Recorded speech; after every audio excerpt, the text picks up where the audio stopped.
Yeah, we're ready to go. She'll get us. Yes, we are ready to go. Okay, so we're on the record then, with YouTube and Facebook and whatnot. All day. Yep, Okay, we're ready. good afternoon. Today is the 14th day of April, the time is 1:30. The executive committee is in session. I'm gonna ask our executive director to call roll. Ron Beck, Here. Trevor Chadwick, Yes, sir. Miranda Gold, Here. Jimmy Halliburton, Brad Holton, Dan Heyer, Present. Lindy Lindstrom, Mary May. Here. Matt Newton, Present. John Overton, Here. Eric Phillips, and Joe Steer. Here. Okay. Chair, we got a forum. All right, we got a quorum, so the first item on the agenda is the consent agenda. That is, Make a motion to approve the consent agenda. Second. Very nice. okay, been moved and seconded to approve the consent agenda, which is the minutes. All in favor, say aye. Aye. Motion carried. All right, next item on We the, need to say aye if you say aye. yes, yeah. Okay. That's part of the rules.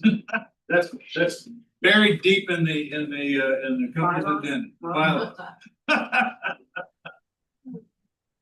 Okay, next item on the agenda is recommend that this executive committee will recommend to the board meeting coming up, that's next week, is it not? April 27th. April 20, yeah, okay. To the board for a executive, for a secretary treasurer for the April board meeting. Okay, there's been, Greg put out a call for some people and there are several that responded. So go ahead. Thank you, Mr. Chair. So yes, it falls to the executive committee to make another recommendation to the full Compass board. I received 3 Canyon County suggestions, nominations or self-nominations. So council member Dale Reynolds from Nampa contacted me saying he would be interested in serving. He's new to the Compass board. But is councilman from Nampa. Commissioner Matt Newton was nominated was also recommended, and then County Commissioner Zach Brooks was also recommended from Canyon County. We did get a suggestion for Ada County as well, but because we had nominations from Canyon County, because the rotation pattern that we follow, I think we have the sort of 3 valid nominations. I think all 3 are. Mr. Correction. May I take my name off the list since we have some candidates that actually applied? Please and thank you. Can I make a motion then? Yes, make a motion. I'd like to make a motion that Zach Brooks be the secretary treasurer. He has a longer serving pedigree and Compass and understands it more. Not that Dale wouldn't do a bad job, I just think that. Sure. Well, all right. Well, we have a motion and we have a second. Do we have any other nomination for for that position? For us to recommend to the board, because that's what this does. This recommends, the executive recommends to us. Since Matt took his name off. Matt took his name on, okay? And I know Brad, who is a member of this committee, recommended Zach as well. Does Zach know he was recommended? Yes. Yeah. Okay, let me ask that question first. First and foremost. He does know, and I did after that, I did contact him to see if he was actually doing it. He said he would, so. And he had prior to Mayor Hogelbaum getting that position, he had been willing to, if Mayor Hogelbaum hadn't been willing to. So he had already back in. And he's been on finance today as well. Right. Yes. Yeah, so. All right, okay, well, any other nominations before we proceed? Anybody want to make a motion to be up by acclamation? We all. All right, we've got the motion to support, this committee will recommend to the board recommendation of Zach Brooks to be the secretary treasurer for Compass. Okay. We have any other discussion or nomination to occur? All right, then, all in favor, say aye. Aye.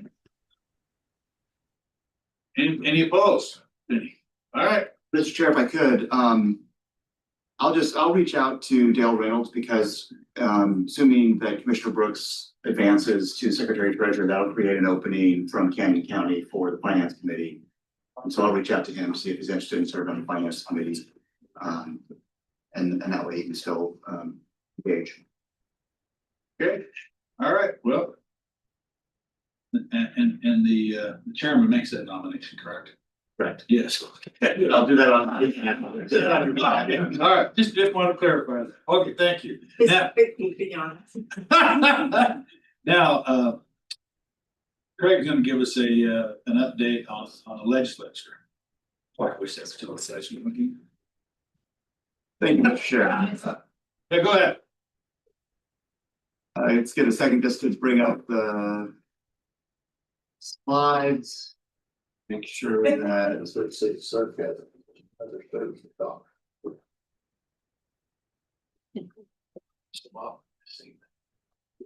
However, it's not advancing. Just click in the slide deck. Chair. Try now.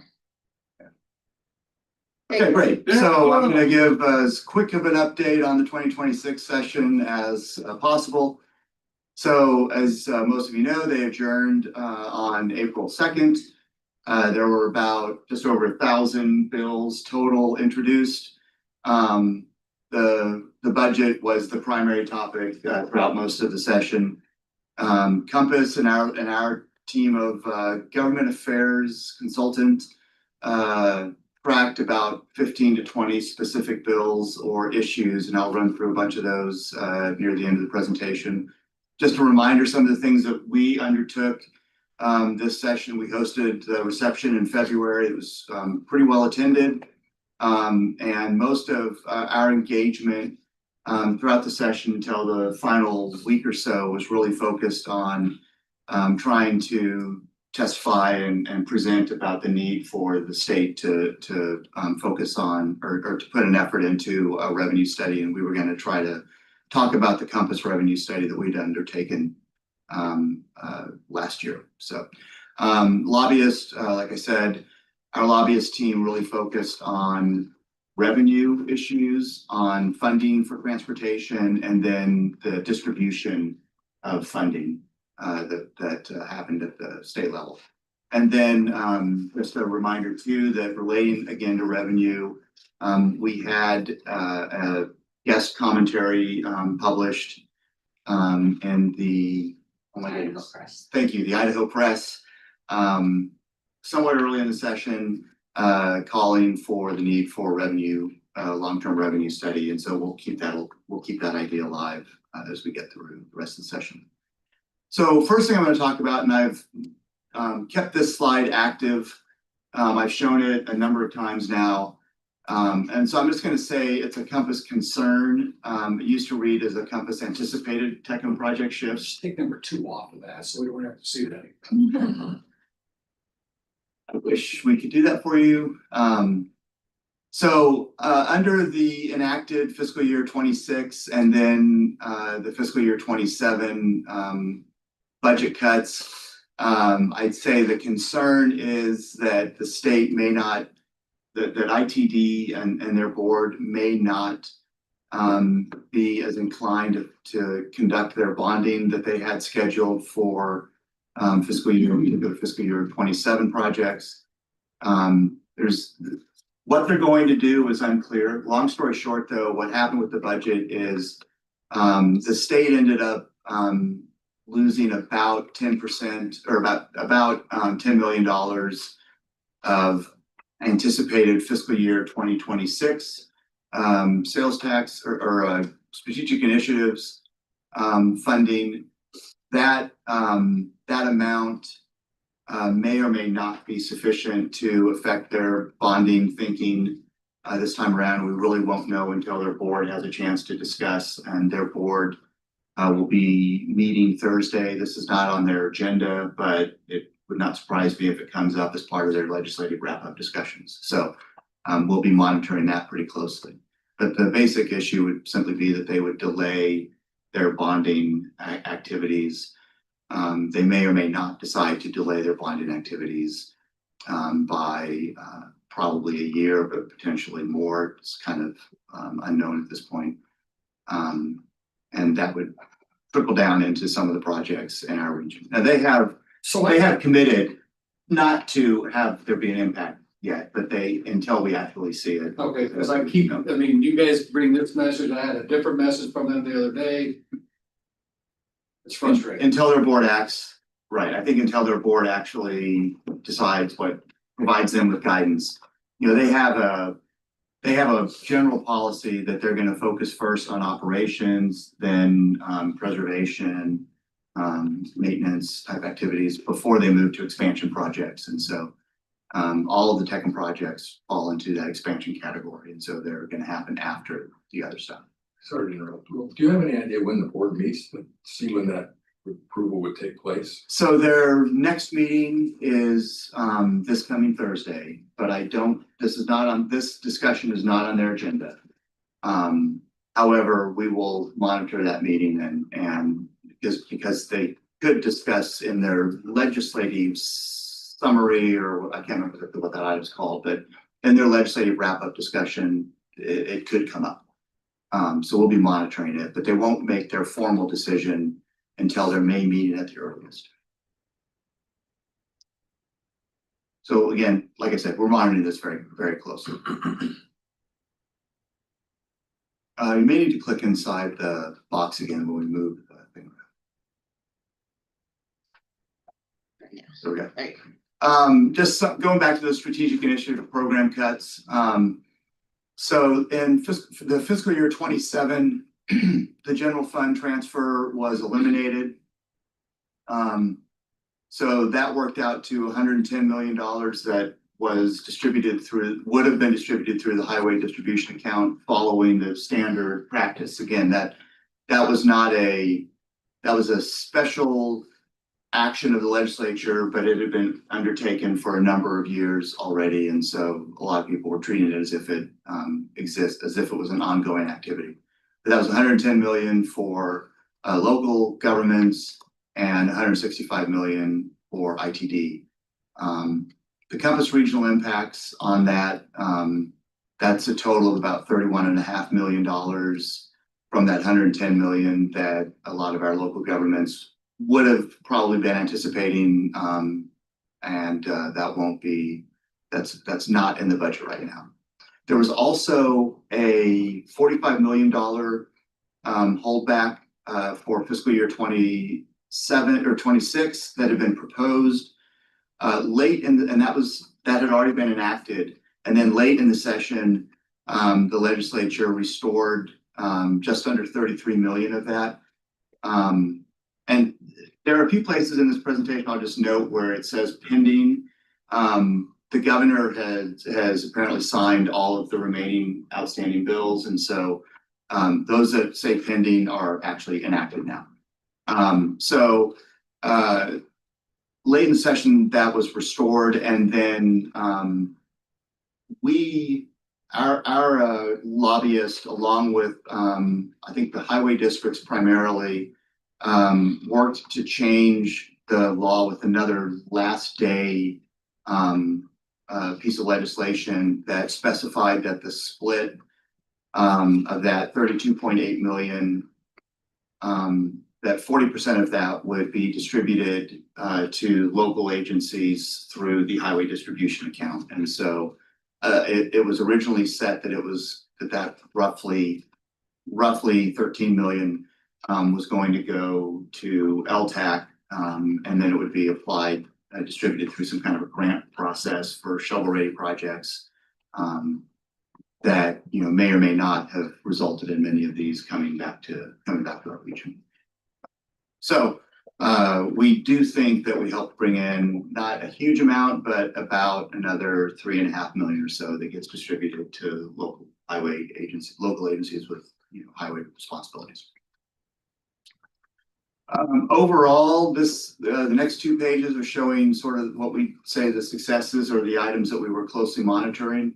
So the STAR program that we talked about previously is enacted into law that we actively supported that one. There was a correction to, or an adjustment, a fix to language that had been passed in last year's session relating to eligibility for bicycle and pedestrian projects. That was a bipartisan bill that also is passed and signed into law. We were supporting that. Then there's one about the highway distribution account, just cleaned up some old language that's also been enacted. It's also law now. We were supporting that one. Then, like I said, these last 2 items are relating to that restoration of some of the fiscal year 26 strategic initiatives funding, 32.8 million total, and then directing the 40% for local agencies would follow the highway distribution account formula.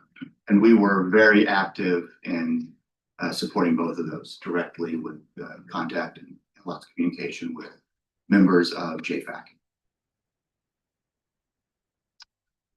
These are the ones that we were monitoring and then supporting late in the session, but there was the bill, House Bill 842. That was the first bill that was really relating to addressing the impacts of HB 389 from previous sessions. That one failed on the House floor and did not advance. Then there was a follow-up bill to that one that allowed just fire protection districts and ambulance service districts to increase their budgets beyond that HB 389 limitation. It was the exact same bill as 842. But it did not address. No, I know, it's the exact same one, same wording, everything, just for fire districts and ambulance districts. Right. Yeah. But it did not address those other local governments, right? That one is enacted now. Then the one that late in the session developed, House Bill 670 had started out, I believe the term of art for here, it's called a radiator cap, where everything got changed except the title of the bill or the bill number. But that one was essentially the fix that most of the local governments were seeking for House Bill 389. It was introduced late. It timed out basically on the Senate floor. The Senate refused to have it here, they had it heard on the floor. Yeah. They didn't time out. They refused. It was political pressure from the other side. That's timing out. That's not time. That's being chicken. Okay, same thing. We were communicating active support for that based on conversations that I'd had with a lot of you. But also it was not, frankly, it was not a surprise that it did not advance in the Senate. And it would have only had a few hours to have action on the House side at the last minute. There were a number of bills relating to housing affordability. We were tracking those pretty closely, really thinking about how they might potentially relate to the Compass position that the board had taken on housing and infrastructure, and trying to encourage housing, trying to find, to be supportive of bills that would facilitate putting more housing on existing infrastructure. I'm gonna be honest, those are crap bills.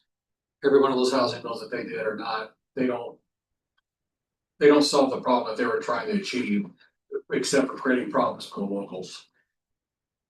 So, yeah, I mean, most of those then have, they had local preemption impacts, which is an issue that I've seen in other states and is starting to be increasingly a topic of discussion with the planning community at least, and local governments, of course, as well.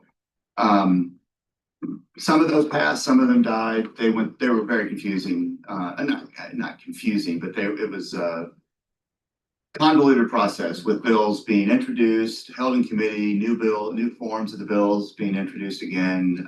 But Or failing 2 times in the committee, coming back with couple minor changes they passed. That is wrong. So, as those. Sorry, I'm not trying to take it over, but this is very passionate, and really pisses me off on what these guys are trying to do without really solving a problem. Second that motion. Yes, thank you. So, what I will say is my plan is, and I'll talk a little bit more about like off session stuff on the last slide, but my plan is basically for us, Compass, to do the best we can to figure out essentially a plan for how to assess the impacts of these on Compass's adopted positions relating specifically to transportation infrastructure, because there could be some direct relationships there that, you know, we can start to document. So we'll be paying attention to that.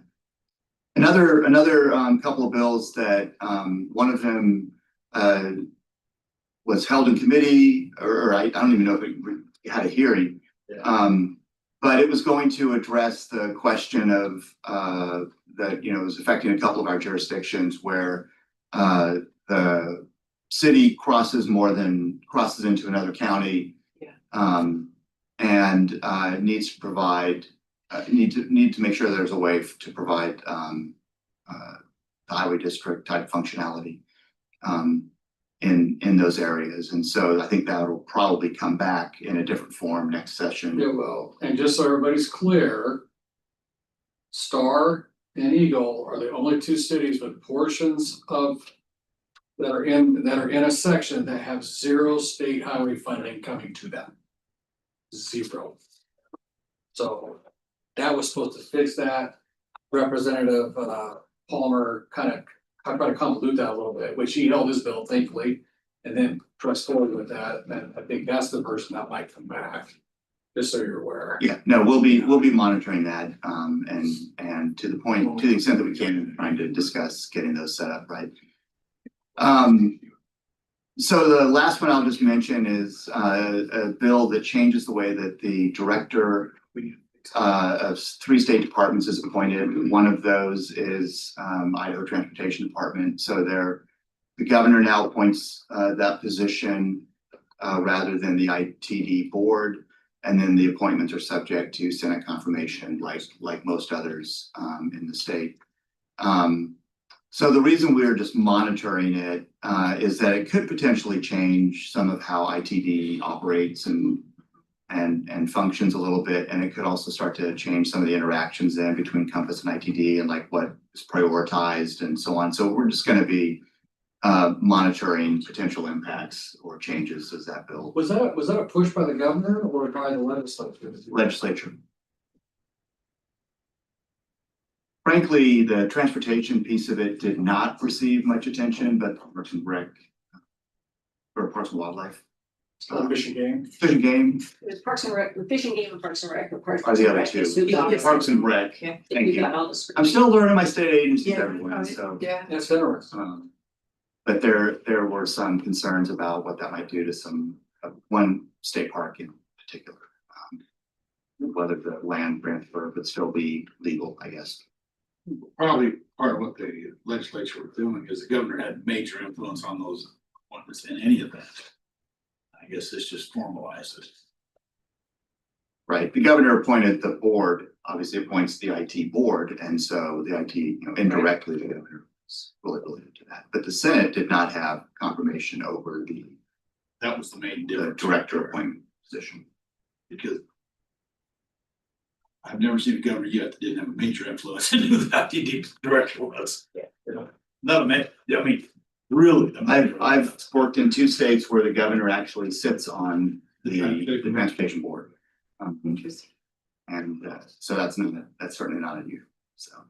Like I said, we're just gonna monitor to see if there appear to start being changes and way things happen. Yeah, frankly, it could be beneficial. It could give us a new contact or something like that as well. So we'll see, so. And that describes why the legislature is so interested in it, because those 3 boards, they had no say in it. They do now. Right. So those were basically the bills that we were closely tracking, the issue areas that we were closely tracking. There were some others that were, you know, related to transportation. but the Compass board had not really given guidance on, so we tracked them, but not really reporting. In the off session now, until they gavel back in 2027, we're going to continue building relationship with legislators. Frankly, that's me doing most of that. We will start preparing and developing our strategy for the 2027 session by, with those contacts that we have, continuing just to engage on any of the discussions around transportation issues that we can. We'll look at the legislation that passed, what's being considered, and potentially propose updates or revisions to position statements. Also, maybe setting side rails that are a bit more explicit this time around as well. We will continue pushing revenue issues. The idea for the state to have a undertake a study of long-term transportation revenue is something that we'll continue to raise. It's an opportunity to raise the idea of what I call fair share for local roads. So that is the idea that, user fee derived transportation revenue, in this state it's gas tax, should probably follow where the vehicle miles traveled. Essentially the best proxy for gas tax or gas is that's available. And in our state, 50 to 55% of vehicle miles traveled happens on local roads. And so rather than a 60-40 split for new sources of revenue, I think we could probably push for at least a 50-50 split for local roads, which would be a bit more beneficial for our transportation. That would probably fall into this idea of a Compass proposed, and this is brainstorming, so I'm not starting a project or effort or anything, but this to develop sort of a white paper that's just outlining policies and principles related to transportation funding that Compass could then circulate. So that would be something to probably work on over the summer. And then many of you, I've talked about this idea of a counter-cyclical mechanism for implementing a gas tax increase, whereas gas prices fluctuate wildly. I mean, obviously they're up quite a bit right now, so it's a great opportunity now, but we're not able to get any traction. But this counter-cyclical approach would be, as those gas taxes go up and then back down, that part of that increase before they go down is captured in a gas tax increase, so that we capture more revenue, but drivers never actually see their prices go up because of gas tax. And so it's a painless way. There are a couple of states that do this, and New Jersey, for example, has been very successful with it. And so it's an idea to put out. And then the last item is we're going to come up with some methodology for assessing impacts of housing-related legislation on transportation infrastructure and costs. So we'll be continuing to track those as we're in the off-session period. So that's the presentation. I'm happy to answer any questions or stand out of the way for any discussion that folks might want to have. Yeah, Mr. Chair, this is Councilmember Halliburton. Sure.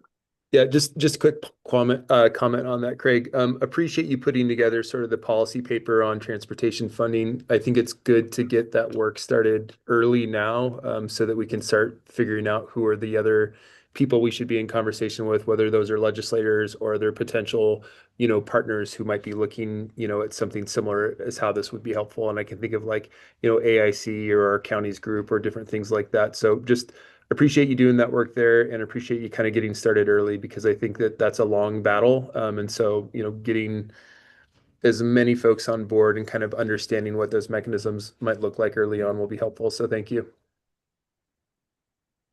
Thank you. Okay, any other discussion? But Go ahead. did you know that he's here because he was Yes, absent? yeah, we marked him down. We marked him in at 1:35. All right, cool. Thank you. All right. Any other discussion items before we move on? Okay. Well, we'll go to the information on it first. Go ahead, Amy. Harry, could you stop sharing the screen mostly? Okay, I'm gonna stand down here so people online can see me as well. So good afternoon, Mr. Chair, members of the committee. I'm here to share with you a little bit about Compass's, both our process and our progress toward meeting new digital accessibility guidelines. Most of you are probably familiar with these. Your agencies are dealing with them as well.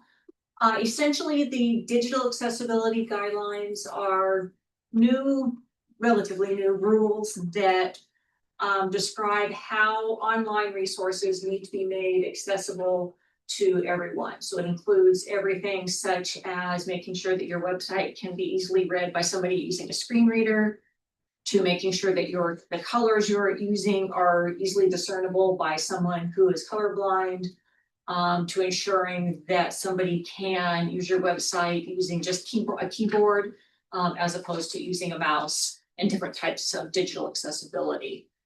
The guidelines are two-tiered for larger agencies, populations of 50,000 or more. The rule goes into effect, or you're supposed to be in compliance by April 24th of this year, so 10 days from now.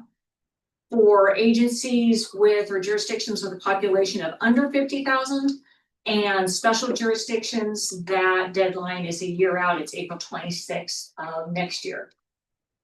It has been incredibly ambiguous where MPOs fall into that. Our national organization, the AMPO, the Association of Metropolitan Planning Organizations, even has done a significant amount of research. They still have not been able to come up with a definitive answer.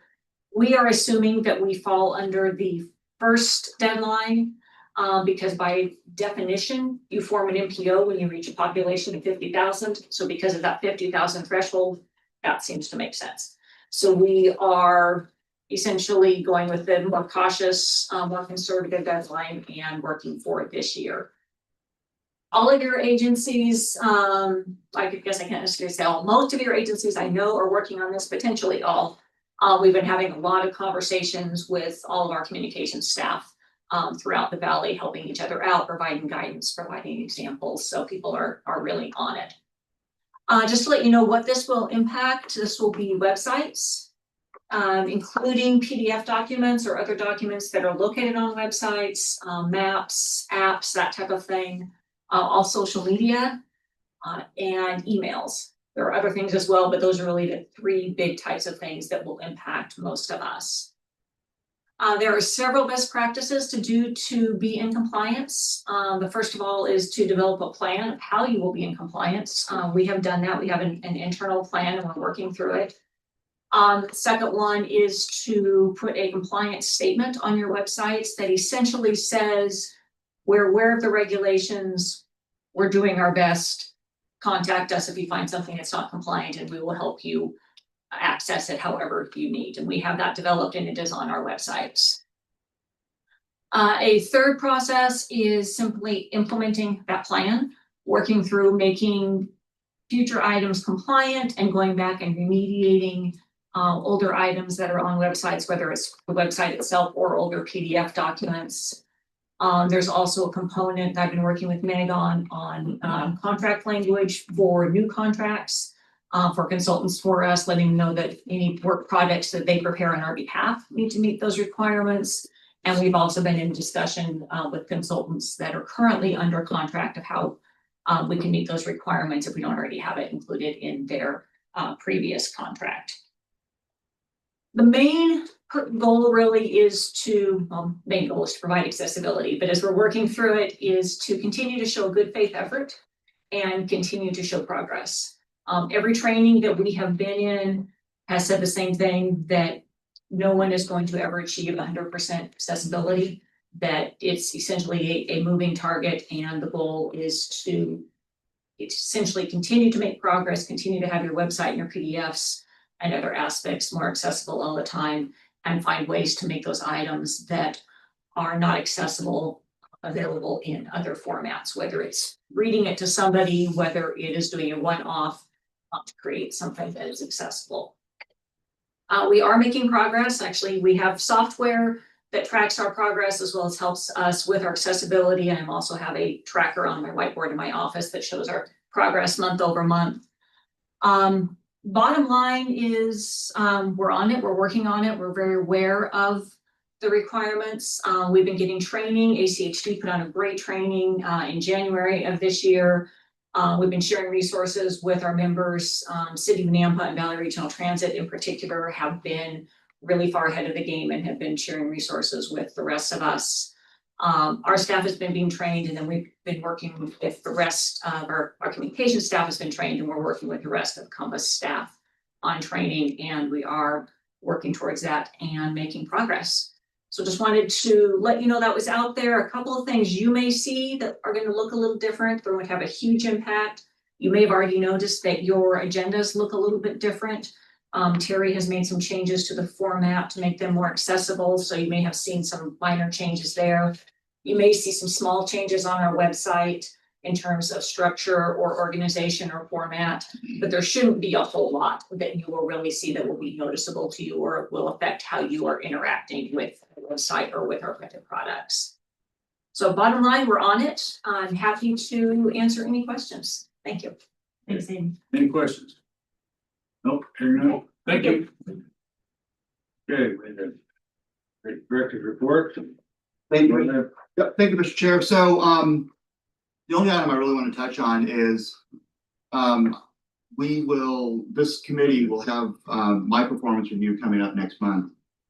So I just wanted to use a small amount of our time today to make sure that we go into that prepared, or that at least I'm well prepared for it, both for your benefit and mine.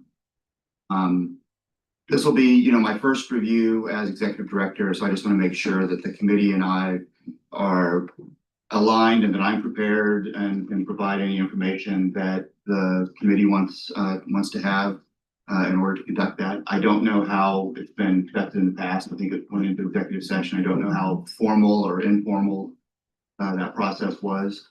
But basically, I just wanted to try to get any guidance from the executive committee on what I ought to be doing to prepare. And then I do want to make sure that the committee does think about the bigger question beyond of like what the expectations for the executive committee will be for me for the following year as well. So it's not just backward looking, but I want to make sure that we're also taking the opportunity to be a bit forward looking also. So with that, I'm happy to share any additional thoughts or get any guidance as to what I should be doing to prepare for that myself. If any questions or discussion about that topic? I wasn't prepared to talk about that. Yeah, there's no way to try to think through it. Well, give us some thought, because on the next executive committee, we can have private discussions. Sure, and feel free to reach out to me if there's anything that you want me to prepare, or be ready to discuss or anything like that as well. Mr. Chair, Councilmember Halliburton. Yes. Yeah, I suppose I have got a question about it just because I wasn't on the executive committee last time around. I have done this on VRT and a couple of other boards that sort of have some similar makeups. How have we done it before in the past? For anyone who's been on the executive committee as far as the review goes? Well, that's what I gotta, we didn't do one last year because we hired Greg last year, so it's been 2 years. And that's what I gotta go back and review exactly how we did, because we had a lot of conversation and question, I thought, about the process, right? There was a lot of conversation, excuse me, Mr. Chair. Yeah, go There ahead. was a lot of conversation about the timing of the process in particular. Meg actually probably that better than I can on timing. But then the actual conversation in the room, I know it's out because it's executive session, so I'm not sure what happens there, but there were some changes to the bylaws to address the process and the timing of the process. So I have to go look at that, get that out to everybody, I think, on what that process looks like. Mr. Chair, we can Yeah. certainly share what's outlined in the bylaws. It's announced in April, the executive committee conducts in May, goes before the board in June, and then the board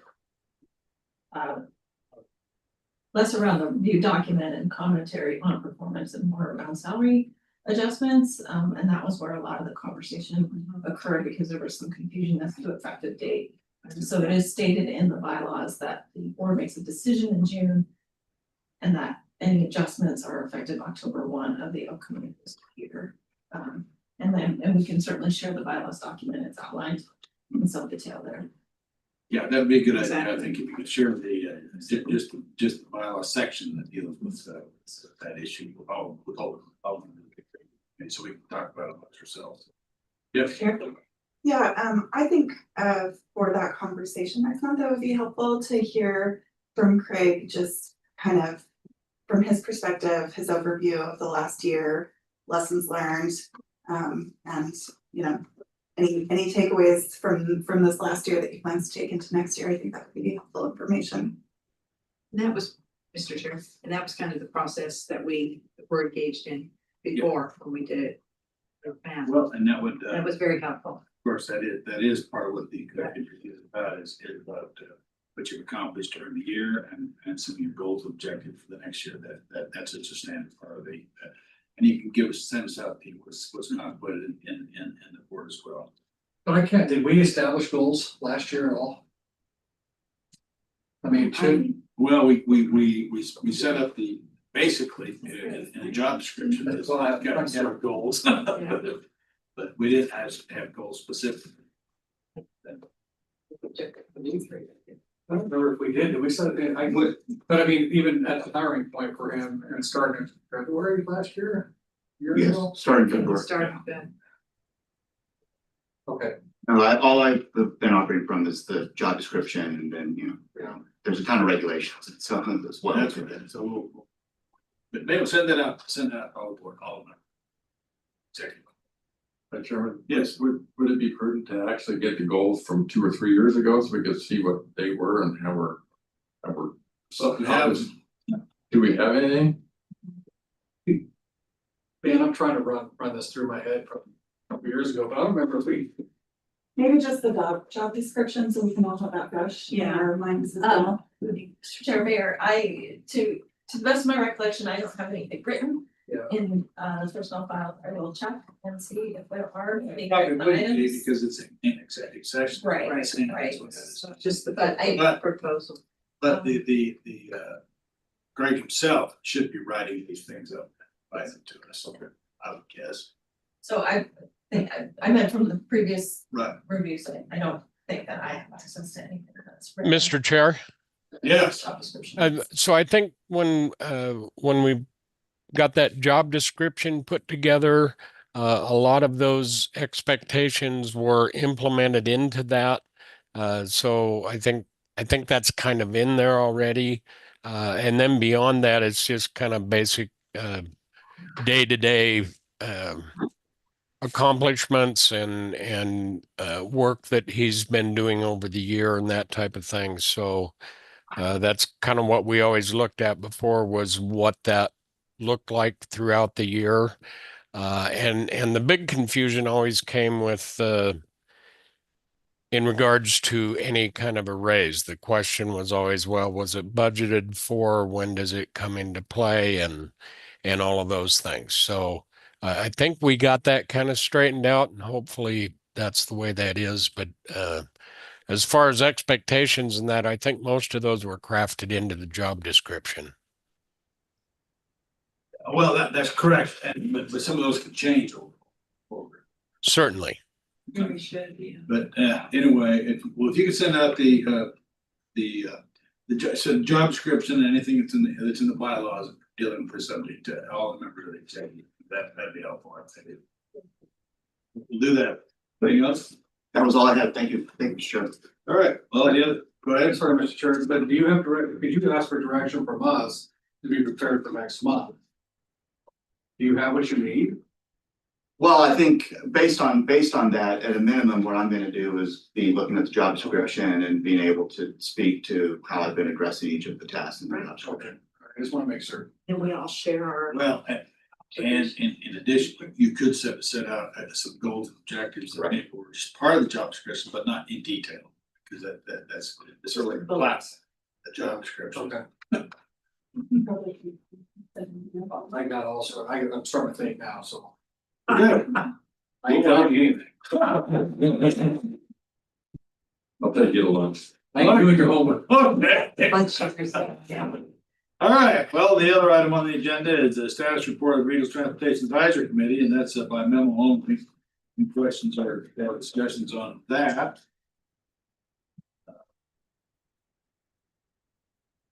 Hearing none, the next meeting is May the 19th, correct? That's correct. And note the time will be at 2:30 rather than 1:30. 2:30 time as opposed to 1. Okay, 2:30 time on the 19th. All right, any other discussions? Oh, by the way, I have to apologize. I skipped over the open discussion and announcements. We'll do that right now. If you have an open discussion or announcement. Well, like I said, we did have the first professional soccer game on April 4th, and it was a tie. Oh, ended in a tie. So they're both losers. No, they're both winners. I didn't know there wasn't a process for settling a tie There vote. should never be a tie score. I agree. Why is there a score? Was it 1-1? 1-1. Okay. Good game, packed house, over 7,000 people there. Over 7,000 people, 7,200. Is that the only game so far back there at home? That's the first home game. I mean, have you had any other home games? No, Oh, okay. Then it wouldn't be. the first they've been on the road a little bit. one. Then it wouldn't have been the first one. No, the first one's always the first, but it only has after that. There's the whole season home games, but it's just a thing. Oh, Lord. Mr. Chair, before we adjourn, I just want to note, we had Councilmember Halliburton, we showed you joining the meeting around 1:35, and then Mayor Phillips. I noticed you when we turned off the screen share in the room at 2 o'clock, but I don't know what time you joined the meeting. I would say I've been on here about 30 minutes at least. Well, no, more than 30 minutes now, I think. So I've come from one meeting to the other. So hello, everyone. All right, good enough. Unless there's any other items on the agenda, we're adjourned. We're adjourned. Thank you. Thank you, thank you. I did, okay. All right, thank you.